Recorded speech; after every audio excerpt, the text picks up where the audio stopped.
Всем здравствуйте, мои дорогие! Продолжаю записывать рецепты, вы сможете их прочитать. Я буду вот просто их фотографировать, останавливайте, записывайте или сохраняйте. Вот смотрите, хотела вам прочитать про сафору японскую. Вполне вот ее справедливо называют деревом от стани дуг. Препараты софоры за высокое содержание в них рутина медики назначают для профилактики и лечения кровоизлияний в мозг.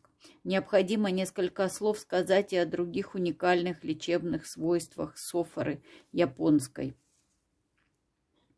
Ее еще называют японской акацией. В официальной медицине это растение раньше применяли только для укрепления волос, а со временем выяснилось, что софора прекрасно излечивает раковые опухоли, различные воспалительные процессы в печени, почках, а также при гастрите, язве желудка, 12-перстной кишки, при колите, при бронхите, при бронхиальной астме. Софора отлично разжижает мокроту и выводит ее из организма. Софора содержит 25% рутина, что способствует укреплению сосудов и очищению их от холестерина, в результате чего излечивается тромбофлебит, геморрой, атеросклероз, восстанавливается сетчатка глаза, острота зрения.